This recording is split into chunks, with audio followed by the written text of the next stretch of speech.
조합제TV 시청자 여러분 안녕하십니까. 2021년 2월 9일 오전 11시입니다. 조선일보가 오늘 아침에 머리 기사로 보도한 제목이 이겁니다. 김명수 팀, 대법원장 청문회 준비팀, 판사 동원한 국회 로비 자료 파괴했다. 직권남용 의혹, 의원들에게 찬성표 받아내라고 조직적으로 움직여 공공기록 폐기, 국회 인준 통과되자 PC 디가우징으로 증거 없애. 디가우징이란 건 무슨 뜻이냐 하니까 강력한 자력으로 PC의 데이터를 완전 삭제하는 거라고 합니다.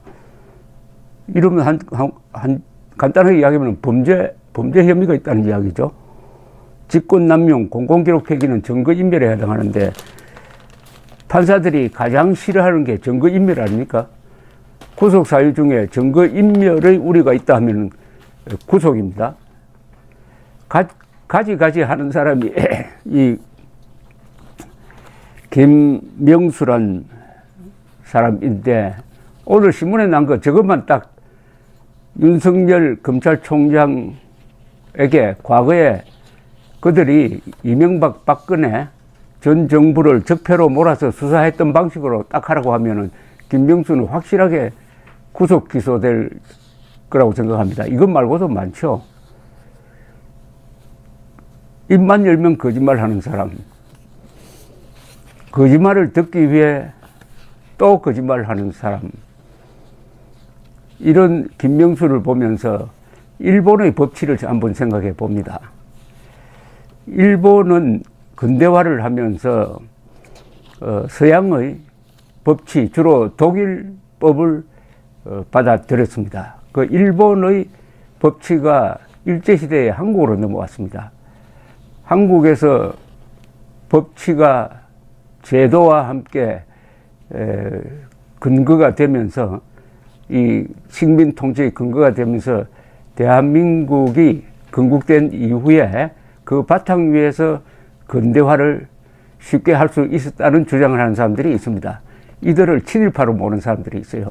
그러나 사실은 사실대로 판단을 해야 되는 것 아니겠습니까? 일본이 한국보다 앞선 점이 있습니다. 그리고 한국보다 못한 점도 있습니다. 앞선 점은 법치를 먼저 세우고 그 뒤에 민주주의라는 2층 건물을 올렸는데 우리는 법치가 약한 바탕에서 민주주의를 올리려고 하니까 이게 부조화를 이루고 있습니다. 원래 이 진실 위에 법치를 세우는 겁니다. 그런 법치라야 자유를 지킬 수가 있습니다. 이 순수가 거꾸로 되어버리면 이상하게 됩니다. 정의를 먼저 세우고 법치를 운영한다고 하면 요새 문재인 정권 하는 식이 되어버립니다. 법을 농단하게 됩니다. 일본의 법치를 이야기할 때 자주 인용되는 두 가지 사례를 제가 하나 설명드리겠습니다. 하나는 판사의 경우고 하나는 검찰의 경우입니다. 1947년 10월 11일 패전 일본에서 한 판사가 배급 식량만 먹다가 영양실조로 죽었습니다. 이 사람은 도쿄지방재판소의 야마구치 판사였습니다. 당시 34살. 그는 암시장에서 식량을 거래하는 행위 등 경제통제법 위반 사건 담당 판사였습니다. 그가 죽고 나서 아사히 신문 서부 본사가 죽음의 실상을 보도했습니다. 당시 일본 당국은 모든 식량을 정부가 배급하고 암시장 거래를 불법화하고 있었습니다.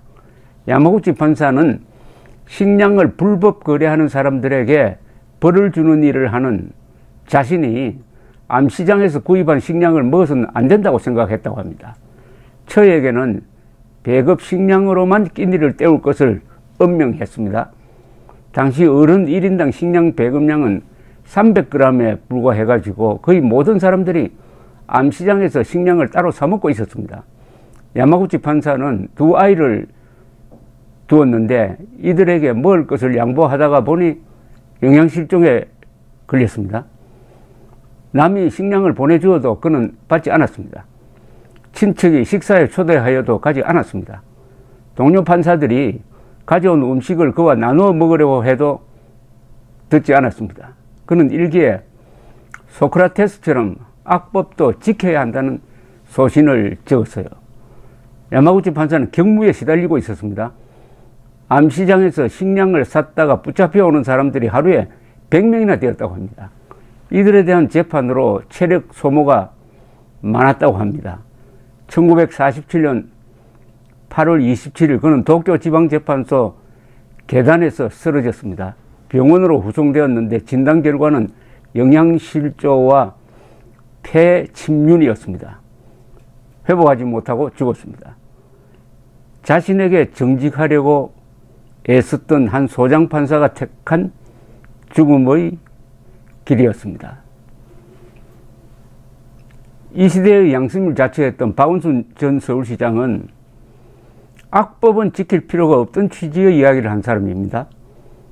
박 씨가 그런 황당한 말을 한 시기는 김대중 정권 때였어요. 민주화가 이루어진 다음에 악법은 지키지 않아도 된다고 하는 것은 일종의 이거 국헌문란 행위 아니겠습니까? 또 한 사건이 있습니다. 2010년 일본 검찰은 후생성 간부의 수뢰 혐의 사건 증거 서류의 날짜를 조작한 오사카지검 특수부 주임검사와 이를 방치한 특수부장 및 차장검사를 구속하고 검사총장이 사퇴했습니다. 일본 역사상 처음입니다. 한 공문서의 날짜를 바꾼 것은 사소하게 보일지 모르지만은 증거 조작을 가장 큰 범죄로 여기는 일본 검찰은 아주 무자비할 정도의 자정 능력을 보였습니다. 한국의 대검에 해당하는 최고검찰청이 8명의 검사로 구성된 특별수사팀을 만들어가지고 오사카 지검을 감찰했습니다. 구속 기소된 주임검사는 증거인멸죄로 징역 1년 6월, 차장 및 부장검사는 증거인멸 및 범인은닉죄로 징역 1년 6월에 집행유예 3년을 선고받았습니다. 이외에도 오사카 지검장 등 6명은 감봉 및 경고처분을 받았습니다. 다른 고위검사 3명은 자진 사퇴하고 법무대신의 권고에 따라 검사총장이 사직하였습니다. 주임검사는 상사로부터 후생성 공무원들의 비행을 반드시 밝혀내야 한다는 압력을 받아가지고 조작을 하게 되었다고 합니다. 그 조작은 날짜 하나 바꾼 겁니다. 그런데 일본 검찰, 일본 판사는 정치를 하지 않습니다. 지금 국회의원에 당선된 중의원, 참의원 합쳐가지고 현 판사 출신, 검사 출신은 아마 지금 현재는 한 사람도 없을 겁니다. 과거에 검사 출신이 한 사람 있었지만은 어떻게 그 악을 수사하는 검사가 그 악에 해당하는 정치를 할 수 있느냐 해가지고 다른 검사가 수사를 해가지고 잡아 넣어버렸습니다. 그리고 일본에서는 검사, 판사, 그리고 언론사의 편집국장 이상 된 간부들이 출마하는 것은 금기시 되고 있습니다. 언론, 판사, 검사는 거악이라고 하는 것은 주로 권력형 부패를 말합니다. 기업형 부패를 말합니다. 그러니까 재벌과 정치권을 감시하는 것을 역할로 합니다. 그러니까 이 두 영역은 섞여서는 안 된다. 그래서 일본에서는 검사, 판사의 생활이 한국하고 크게 다릅니다. 우선 정치에 관심이 없으니까 오로지 자기 직장 일에 충실하게 근무를 하다 보니까 꼭 그 수도원에 있는 수도성처럼 산다고 합니다. 한국 검사가 일본 검찰로 연수를 간 적이 있었습니다. 외국에서 손님이 왔다고 특별히 식사를 대접하겠다고 하더래요. 어디를 갔느냐? 구내식당에 갔다고 합니다. 다만 돈은 그쪽에서 내고. 이런 일본 검사, 일본 판사와 지금 김명수 그리고 많은 한국의 검사들이 보여주고 있는 행태는 이 직업윤리의 문제입니다. 직업윤리의 문제. 물론 영국이나 미국은 달라요. 미국은 검사 심지어 부검위까지 선출을 합니다. 선출을 하니까 정치를 할 수밖에 없어요. 그러나 이 동양에서는 특히 유교적 문화가 강한 한국, 일본에서는 공사를 구분할 때 이게 바로 직분, 자기의 직분을 지켜야 된다. 이런 것을 대원칙으로 하고 있습니다. 지금 김명수 대법원장이 보여주고 있는 이런 지극히 정치적인 행위, 그러면서도 다른 사람이 정치적인 행위를 하면은 이걸 사법농단으로 몰아가지고 막 잡아놓고 있습니다.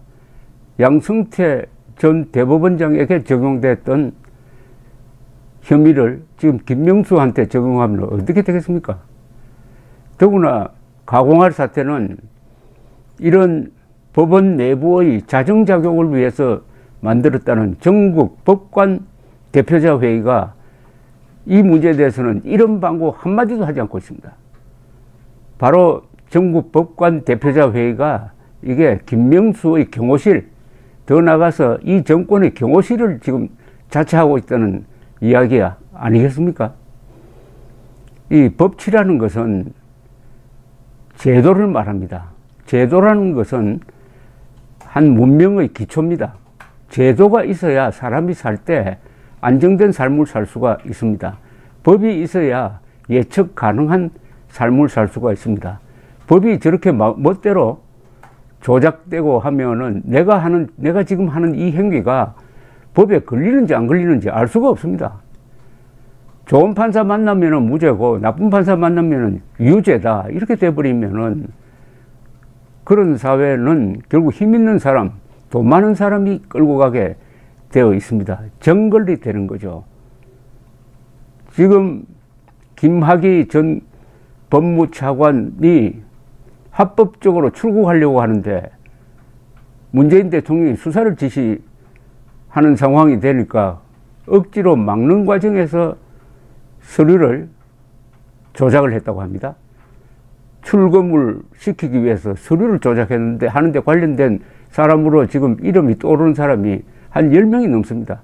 아까 일본 검찰 식대로 했으면 다 구속입니다. 다 구속이고 그 사람 상관들은 다 옷 벗어야 됩니다. 우리가 일본의 민주주의를 우습게 보는 경향이 있습니다. 일본의 민주주의는 메가더 사령부가 선물로 준 것이다. 우리가 싸워서 자유를 쟁취했다. 그 일견 맞는 이야기 같습니다. 그러나 일본의 민주주의를 떠받치고 있는 법치, 그리고 공직자의 청렴도, 이것을 감안하면은 아마 우리가 말하는 민주주의와 일본이 말하는 민주주의가 근본적으로 다르다는 것을 알 것입니다.